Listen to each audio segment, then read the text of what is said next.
It's We'll See About That with World Series MVP Ron Cey. Hello, everyone, and welcome back to We'll See About That. Ron Cey here with Mike Carey and our in-studio guest, Corey Marino. And we just got done celebrating a very important weekend in our history as a country, Memorial Day weekend. How did it go for you guys? It's very relaxing. They always do like a little kind of mini parade and a little celebration in my neighborhood of Highland Park, California. So it was a good time. Yeah, mine was great as well. A little barbecue, hung out with the family, so nice and relaxing day off. And it's a great day to honor all the people who served in the well-being and the preservation of the freedom and independence that we share in this country. So thank all of you that are still with us for your service in maintaining that. Absolutely. Those that made the ultimate sacrifice deserve all and we're going to talk about more of the current events that surround that as well today, a little bit later. We have a little bit of breaking news here, Ron, from a television program that you and I both love, Mobland on Paramount Plus. Tom Hardy, the enigmatic star, apparently, according to yesterday, has been fired, but now has not been fired. Yes, and he responded, and he wasn't kind. He wasn't kind at all. Did he use some colorful language? Well, I think he referred to the writing as more of it being like a shit show. Yeah, and he said that the writers had lost track of where the show's going. And look, I think he's an integral part of this show, and I think he is the glue behind two terrific people here in Pierce Brosnan and Helen Mirren. If you do watch the show, if you haven't, I recommend it. It is special, and he I don't think you can go forward without him. I really don't. Yeah, I totally agree, and I think that the producers really realized they stepped in it, because when this news broke yesterday, there was quite a backlash from especially younger viewers who, Tom Hardy's you can't keep your eyes off of him. Yeah, he does have a reputation. He does. However, ask Charlize Theron about that. Yeah, and I think that when you have the quality of actor who demands that kind of a focus and presence on the screen, and it's not met, then he's got the ability to say that. And plus, when you have two stars like Helen Mirren and Pierce Brosnan that I believe support him, they're going to have some influence on that and him coming back. We'll be right back with more. We'll see about that right after this. Stay tuned. They still call me the Penguin. Welcome back. We'll see about that with the legend, the champion, and the MVP, Mr. Ron Cey. I'm Mike Gary. Of course, Corey Marino joining us as well. And just a reminder that Melissa is a proud partner of We'll See About That. Make sure to use Ron's VIP code RONCEY, one word, RONCEY, when checking out at melissas.com.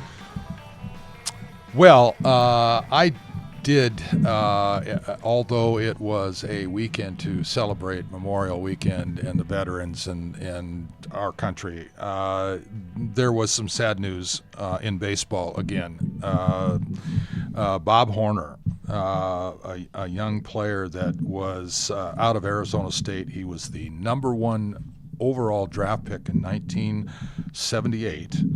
Who won the Gold Spikes Award, and he was the College World Series Most Valuable Player, passed away at age 68. He was the NFL Rookie of the Year. There was a game in 1986 where he had a 4-home run game, one of a very small elite group of people that have been able to do that. He was a very key figure in TBS's America's Team, the Atlanta Braves, along with Dale Murphy. Those two guys back-to-back were quite a load, and certainly my condolences go out to Bob Horner and his family.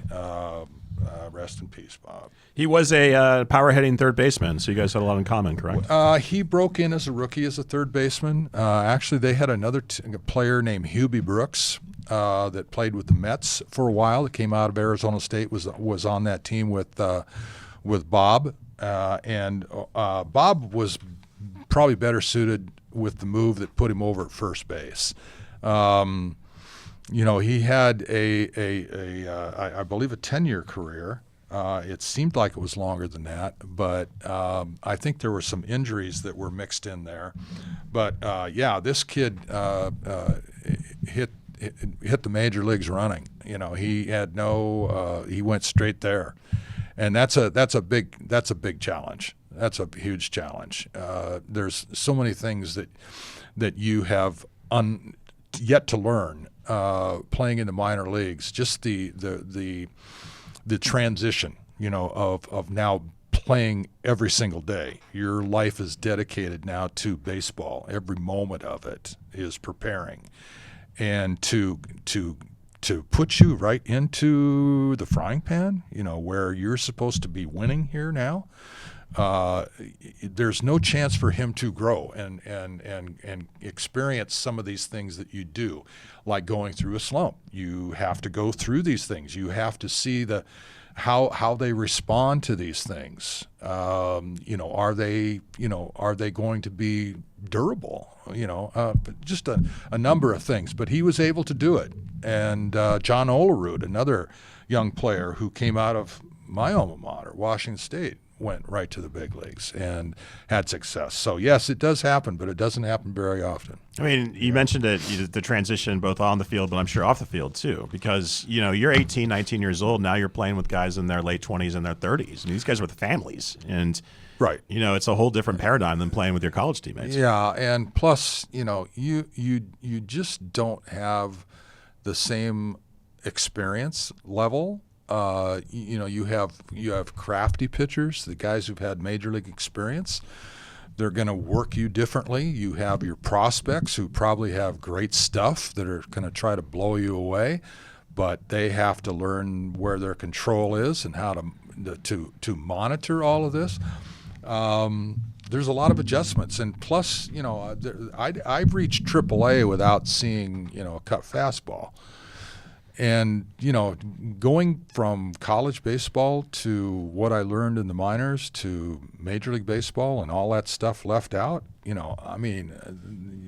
suffer from that. So, it's kudos to him for being able to do it. But it's a very difficult task for a young player. Yeah. Speaking of rookies who have great stuff, the cheating Houston Astros have now thrown the first no-hitter of 2026, and it was a combined no-hitter, which is pretty rare. And the most rarest thing about this is we had two rookies participate in this no-hitter. Yeah, that is a very rare feat. Two guys making their major league debut, and the fact that a combined no hitter is rare. It's simply probably going to be the way that no hitters are thrown these days because of the way the system has now gone to metrics and not allowed pitchers to go past a pitch count or a number of innings pitched. But hey, that's I don't know if I'm going to pronounce this. Tatsui Imae. He came from the Cebu Lions from the Japanese baseball league over there. He made his major league debut. And Elembris Santa made his debut, and he actually closed the game. So, wow, what a guy making his major league debut and trying to close out a no-hitter in his first try must have been something that he never planned on at all. I mean, I remember the very first time that I saw or I was made aware of a combined no-hitter when I was a kid, and I was like, wait, you can do this? This is part of the rules? You can do this? Because, I mean, before it would be anathema to take a guy out who had a no-hitter cooking. It's still a no-hitter regardless, but if I'm the starting pitcher, I'd like to have my name behind that. I want that win, and I want it to be a complete game. I mean, 9 innings, no hits, no runs, no walks, no nothing, 10 strikeouts. no wild pitches, no nothing, but there's probably it's a sensational feeling. I had a chance to experience it not only when I was playing Little League, but pretty much through. I had a minor leaguer that threw a no-hitter, a major leaguer who threw a no-hitter, and we had one no-hitter thrown against us. And I had one no-hitter thrown against me when I was 13 years old, I think. Yeah, I remember those. It was a good friend of mine, actually, who did it, and he ended up being a teammate of mine for many years. And he was probably the best right-handed pitcher I played with up until we got to college. Wow. All right, folks. MLBPA, the Major League Baseball Players Association, has thrown out their initial offer for the upcoming CBA negotiations. Of course, the top of the line is something they're going to hold to for probably the rest of the time. No salary cap. Also, revenue sharing overhaul focuses on more sharing of local media revenue, less emphasis on stadium-related revenue, and adding protections to ensure teams prioritize winning over profiteering. A competitive integrity tax on teams with payrolls below $150 million to discourage tanking. Looking at you for the Pirates. Minimum salary jump from $780K to $1.5 million, doubling the salary in 2027. And the CBT threshold increases from $244 million to $300 million. Your thoughts, gentlemen? When I saw this, I said, "Oh my God." This is a recipe for, we're going to have, this is going to be tough. This is going to be a real struggle. Well, they did come back already, the MLB. What did they say? No? Yeah, well, they said they wanted a floor of $171 million and a ceiling of $245. So that would put 7 teams above it. At the Mets, the Dodgers, the Yankees, Toronto, the Phillies, and Atlanta, and like 13, 14 teams below the floor. The CBT. But this is still a soft cap. There's still no hard. No, cap. they want a hard. The MLB wants a hard cap, which is a non-starter. Yeah. Well, here's the deal, guys. From my experience, this means absolutely nothing, because the contract doesn't expire until the end of this year. And right now, this is like, we'll show up for the first meeting. I'm going to jog around the building once and then come back in, and then I'll see you later. Anything they drop out there right now means absolutely nothing, because that they're going to be on the other side of the coin. And when I saw the first one, I'm saying, oh, you couldn't have done this, was the minimum salary. Yeah. You want to take it up to $1.5 million, and that's, I got to tell you, I don't know how that's going to work. We're gonna jump back into this when we return after this message. Stay tuned. We'll see about that.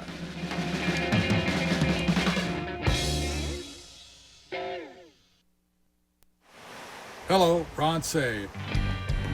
All right, we're back with We'll See About That, and basically where we left off before we took the break was this, proposal that's, not really on the table for Major League Baseball. So, since it's really not on the table, and these are basically opening gambits, you might say, of a negotiation. Yeah, like I'm interested in solving this problem, but let's talk next week or maybe next year. So we're going to move on, because right now it means absolutely nothing. Let's see. Where are we here? We are now in the NBA playoffs, and look what we've got. We've got the New York Knicks, who are as hot as you can get. They're the hottest team in basketball, 8 consecutive wins through the playoffs, 12 out of 13 over the last 13 games.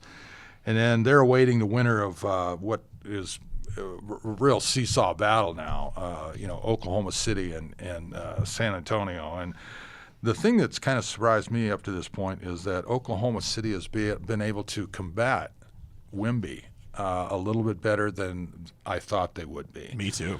And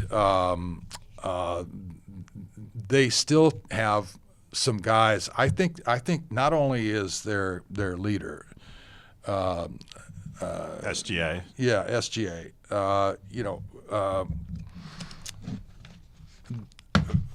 Alex Caruso's been unbelievable off the bench. You know, he's hurt them throughout the series, and a lot from the way that he's been able to shoot threes. You know, he's not supposed to be that guy. And the play of their 2 7-footers inside, I mean, they have done a really good job. Although, you know, the amount of holding that they do on Wembanyama is unbelievable. And I'm starting to agree a lot more with Corey about what I've seen with San Antonio. I mean, Oklahoma City.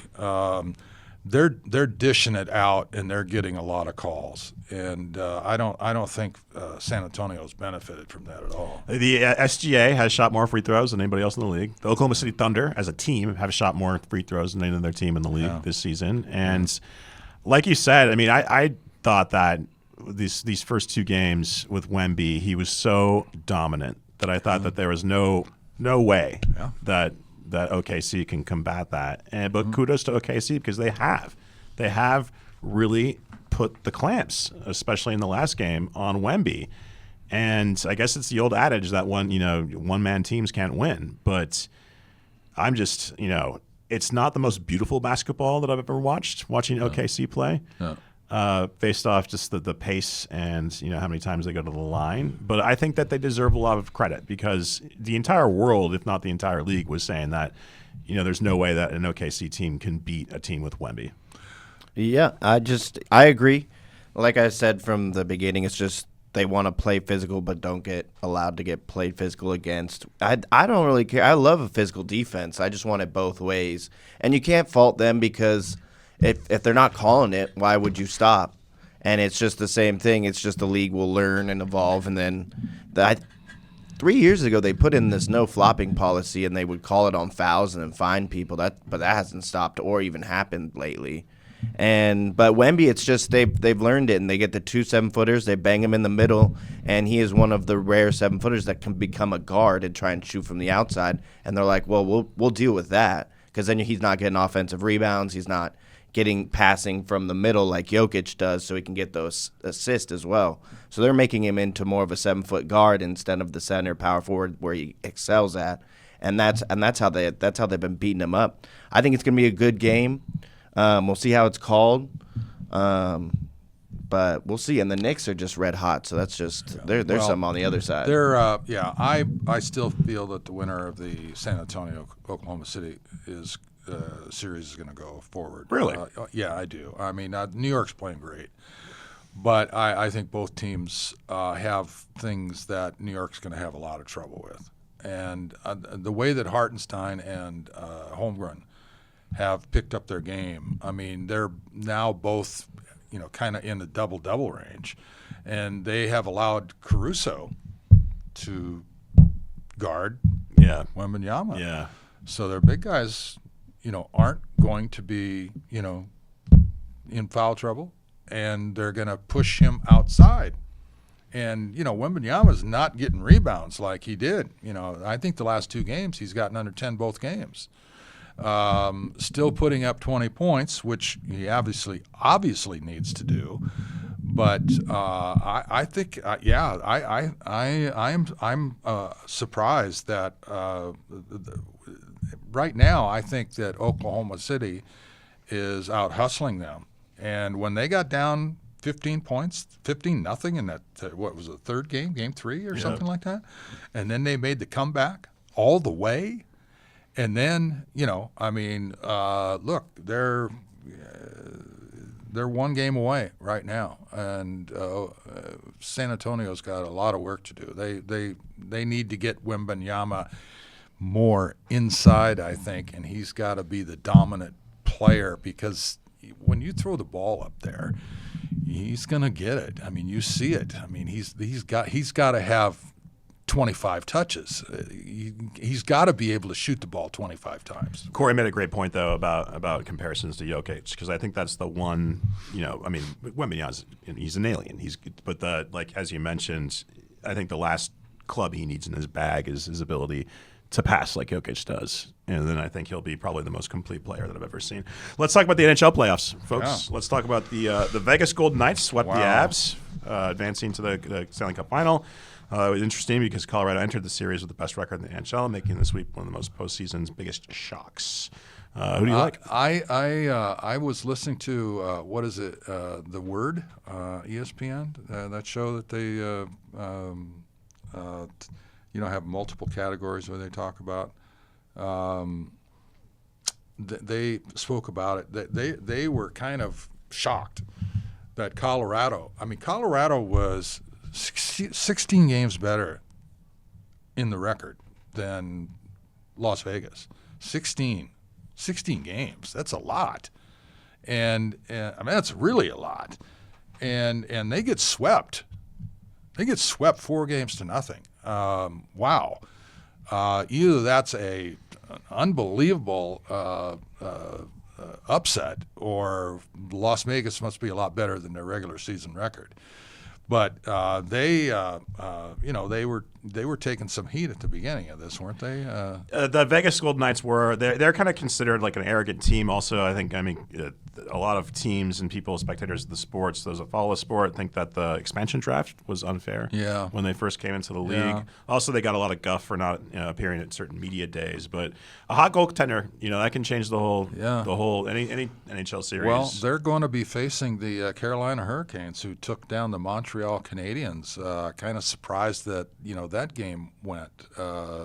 Montreal only winning one game. Yeah. It was. I think it was pretty competitive, and then all of a sudden it seemed like it would get to that second or third period, and then the Hurricanes would pound it down. And kind of disappointed because I was really kind of hoping that Montreal and all its history and tradition get back to that championship game. But however, I think that based on Carolina's year and the way that Las Vegas took care of Carolina, that hockey fans are probably in for a really pretty good series. Yeah, especially American hockey fans. Of course, over the Memorial Day weekend, we always have one of the greatest pageantries in all of sports, the Indianapolis 500. I did not watch this race, and I usually kind of tune in and tune out because it's a 2-hour race, and it always comes down to what happens in the last 20 laps. And when you get these restarts, where there was an accident in, lap 193, and then when they take them back out there after they've cleaned up the mess, there's like 2 laps that automatically go off the board. Yeah, for our listeners that don't follow it, if there's a caution, yellow flag, or even a red flag for that matter, when they restart the race, everybody bunches back up, and they restart, so you're really close together, and you can go top speed. 240 is what the IndyCar can do. Yeah. So anyway, what you've done is you've given everybody behind the leader a chance, and so that's what happened. And when during the course of the race, most of the time, you see the leaderboard, and then you see the positions of the other drivers, and it always gives you how many seconds they're behind, right? Yeah. So I mean, we're talking seconds. This guy's 3 seconds, this guy's 4.5 seconds, this guy's 5.5 seconds. That's a lot when you're going 240 miles an hour. And then when you're talking about putting them right behind each other, and you got so many laps left, and these guys got a full tank of gas, which is where you get all your thrust and power, based on what I know about it. They're not running on empty. And also, when you're all bunched up like that, the cars behind the leader have dirty air, but also they have less wind resistance. Exactly, they're getting all the drift. Okay, and when you see a different race being run now because it's aerodynamic, right?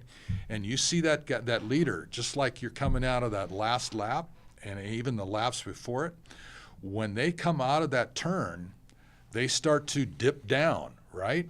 And then they dip back over. And then all these it's like you got to wind. It's coming around in an S. And they come out of the turn and they're all following the car in front of them, so they got less resistance. And then, they're coming out of that last turn. And you got 2 guys on the same team. And you saw them follow the drift. And then once the driver took, I don't know why he didn't stay outside. because he opened up a lane. Yeah, He opened up a You got to lane. stay on that racing line, though. That racing line, in terms of that's the shortest, around distance around the track, and so everybody's fighting for that position. But I mean, 2.02. Yeah, Felix Rundquist won the race by 0.2 seconds, winning $4.3 million. Stick around, folks. We'll be right back. Stay with us.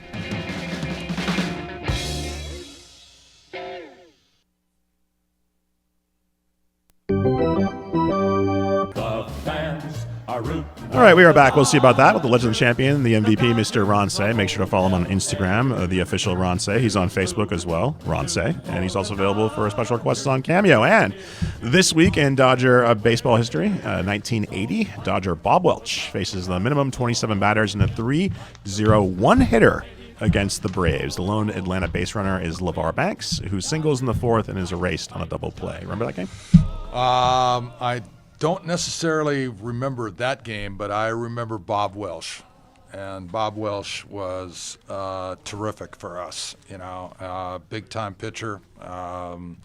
Was a guy that we really relied on. Unfortunately, the Dodgers traded him too, and Dave Stewart. Both of them went to Oakland. Bobby Welch would win 27 games 27. 1 year, 27-5, and Dave Stewart won 20 games a number of different times. And then there's this guy named Pedro Martinez. The guy. I heard he's pretty good. Not bad.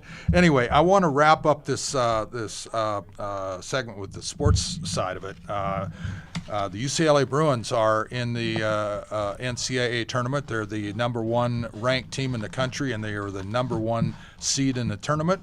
So we wish them well. They open up their regionals at UCLA coming up this weekend. My team from Washington State was the Mountain West Conference tournament champion. That gave them a qualified spot in the regionals in Eugene, Oregon, and they will be taking on top seed Oregon State with Oregon at number 2. So I wish them good luck as well. Now to the news, gentlemen. The news is that the war of choice is still going on. And I really don't particularly care to have to go to this on a weekly basis, but here we are. Yeah. And, there last weekend, Memorial Weekend, we were told that looks like we have, the negotiations are coming down, and it's just a little tweak here and tweak there. And Iran says, well, we don't know anything about that. And then by Monday, the U.S. is launching military attacks. So can someone please tell me what's going on here? Because I have no clue. Is this straight open or is it closed? As we speak, it is, I guess, semi-open, or like as you mentioned over the weekend, Salem News host and Trump sycophant Scott Jennings. Maybe you see him on CNN every once in a while. Oh, yes. He tweeted something that was like, great news. The deal's almost 95% complete. The only thing that needs to be negotiated is the nuclear aspects and the opening of the Strait of Hormuz. What else is there? That sounds a lot more than 5%, personally. And Ron, I think, did you pick a right time to buy an electric car, my friend? Oh, my God. Yeah, I saw that over the weekend, 629, 649, 669, and 729 for diesel.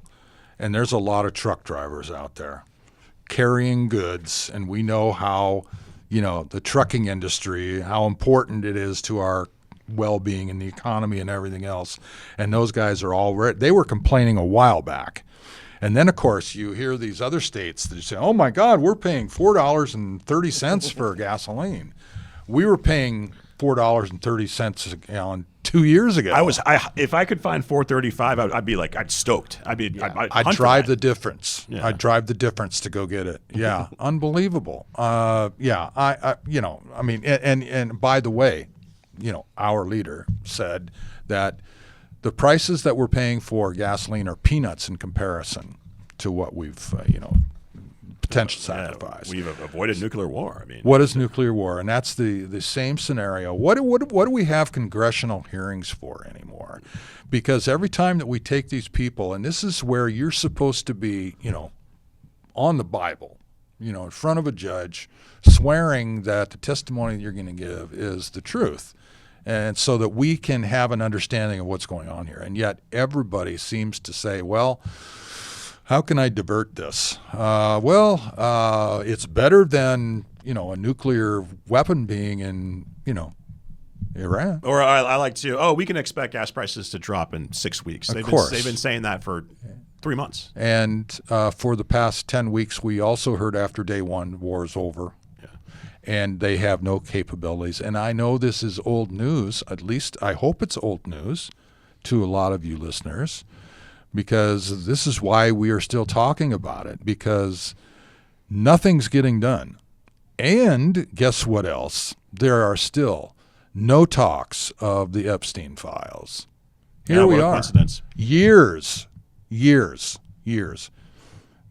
Yeah, and we talked. I think it was last week about this discretionary fund after the slush fund. The Trump decided to not sue himself anymore. Yeah. And take away the decision coming from the judge and say, hey, I'll handle this. Yeah. Also, not to mention So lifetime immunity from the IRS for him and his family. And then exactly. Yeah. And so, what it has been said by just about everybody that I've been listening to, that and even Tom Tillis said that this war will not be successful unless we have congressional oversight. And he's even getting support from Lindsey Graham, which is really, Yeah. You actually said something that's wow, against how Trump feels about this. I don't know. It's extremely troublesome to me. I just I don't understand people at all anymore. I don't know how, regardless of whether or not you have, I'm a Republican, fundamental Republican. Okay, great. Does the person who runs that, does it matter who he is to you? To a billionaire, I would say probably not, right? Who cares? As long as you protect my interests, it doesn't matter if you're a bad guy. Yeah. Everybody thinks this government is corrupt. And how do you disagree with it at this point in time when you see these kinds of things right in front of your face happen? And all the lies about why we're in Iran. Do you remember back in the Bush administration when we evaded Iraq? I remember it quite well. Over what? Weapons of mass destruction. And what did they find? Nothing. Yep. Okay, so, is there really... Dick Cheney says you don't want the smoking gun to be a mushroom cloud. Said that on Meet the Press, Yeah. 2001. Yeah. So, look, to me, obviously it's different, but you told us that, we had destroyed their Navy and we had destroyed their capabilities. And then that was 2 months before they even decided Completely obliterated was the quote. Exactly. So I guess not. And you know what? It's an old story, but I still probably believe that there are people out there who think that none of that matters. He's our guy. Yep. It's pretty disgusting and just sad to be completely gaslit over and over and over again. Some toxic chemical emergencies, 2 of them in 1 week. We had one up in Washington State. Yeah, at a paper mill. Jesus. And then we had one down here in the West Coast in Orange County, and you could watch that live. But apparently that's been taken care of at the GKN Aerospace industry. Caused Yeah, well, I think that they had to evacuate a lot of those people. Yeah, my friend John Rankin was evacuated. And I know that up in Washington they've had a death count and missing people, not confirmed the count, but wow. We gotta protect this stuff a little bit better. There's always been some complaints coming about, the toxic materials that the truckers bring across the country. All that infrastructure too is quite old, and so it's these major corporations. It's either like, hey, what do we do? Increase our stock price, or do we actually replace this infrastructure? And it seems like what they're going for. Pope Leo, Chicago Pope, Yes. Chicago Pope. He had a very interesting statement on AI. Pope Leo issued a strong warning about AI's impact on humanity. He called for safeguards as AI reshapes everything from work to warfare. That was, I read it. It was 41,000 words. It was fascinating. And that part, too, about how like autonomous weaponry, he's thinks is completely just anathema to everything he believes in. Also, the Pope's message was broader message was to protect human dignity before the technology outruns us. And yes, that's true. And we talked about this a while back. Anthropic, they were having trouble with how their technology was being used. And what was it? When the name of that program was Clyde or something like that? Claude. Yeah. And they were concerned as to how you were using it. Well, now, look, the Pope's an astute guy. Yeah. Okay. Yeah. Just a little bit. And you made some remarks about our vice president tackling Catholicism. Yeah, here we have the Pope, who's like spent his entire life, studying Scripture, and if you're the Pope, not only are you pretty smart about when it comes to the Scripture, but also you're pretty smart overall because there's like a ton of history you have to know. And the Pope's been a practicing Catholic his entire life, given his life to the church. And then you have J.D. Vance, who converted to Catholicism like 5 minutes ago, challenging the Pope on theological grounds. And once again, this is the death of expertise, where you have you're being gaslit by those who are saying, no, the expert over there. It's like me trying to argue with Corey about stats. Corey knows all the stats. I don't know anything about stats, but I'm like, no, actually, Corey, you're wrong.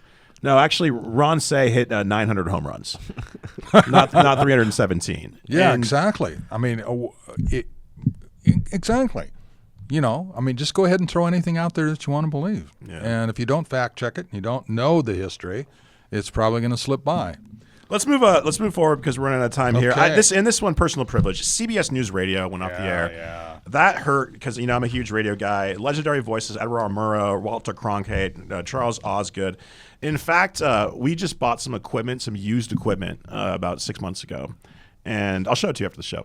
And it came from the CBS radio studios in Chicago. And so it's stamped on these Telos 2x12s. It's stamped, property of CBS Radio Network, Chicago, Illinois. And so that's something that I'm going to hang on to because that's a piece of history.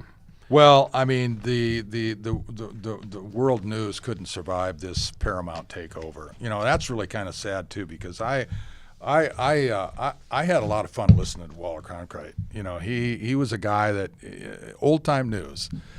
Here's the news, and you decide what you think of it. And today, not only are you told what they're going to release to you, but you're told how to think about it, and that's the way it is. And Walter Cronkite, not necessarily a super liberal lefty guy, it was him going on the news in 1968 and saying that this war is unwinnable, which I think really turned the corner on the Vietnam War. Yeah, well, that took courage. He was a special guy.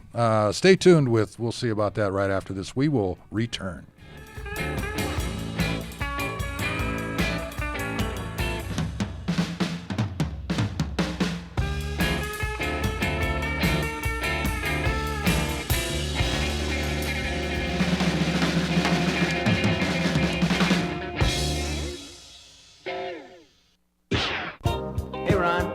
All right, we are back wrapping things up. And as always, make sure to check out Ron's website, theronsayshow.com, where you can find our complete archives, podcast guests, guest lists, also access to his fantastic book, Penguin Power, available wherever fine books are sold or directly off that website where signing options are available. And make sure to follow him on Instagram, the official Ron Say, on Facebook, Ron Say, and also available for special requests on Cameo. All right, new James Bond. Amazon now owns the James Bond franchise.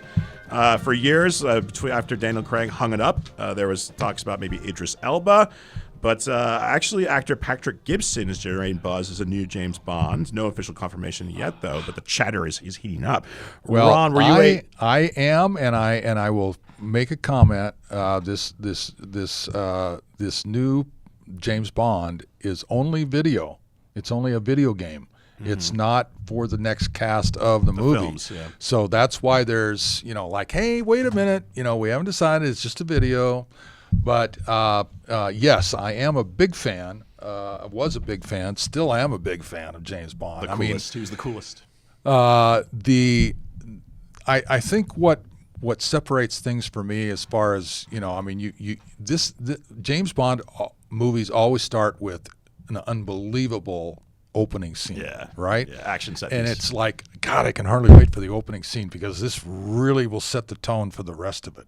And every one of them is dynamic, and it leads right into and then it. the opening scene builds to this crescendo, and then you get da-da-da-da-da-da-da-da-da. Yeah, you're right. And Amazon bought this from the Broccoli family, didn't they? Yeah, they did. They must have paid a ton of money for that. They sure did. Let's go through the list of favorite of guys who played Bond and who's your favorite. We have, of course, Connery, then George Lazenby for one movie. Then Connery came back in one of my favorites, Diamonds Are Forever, set in Las Vegas. And then we had Roger Moore, my favorite Bond. And then Timothy Dalton, special mention, who Ron hates. And then Pierce Brosnan, the aforementioned, Daniel Craig. And, yeah. I did not hate Timothy Dalton. I just thought of all the other ones that were in it that he was the one that they went in a different direction with it. Yeah, they did. But I mean, Pierce Brosnan was great. Connery, obviously. Roger Moore, I liked. I thought Daniel Craig really did a great job too. I'm a big fan of his, and I like the way that he's kind of branched off and done some other stuff that's really pretty cool too. So anyway, we're going to be back next week. We'll see about that. Thanks for joining us, and have a great weekend.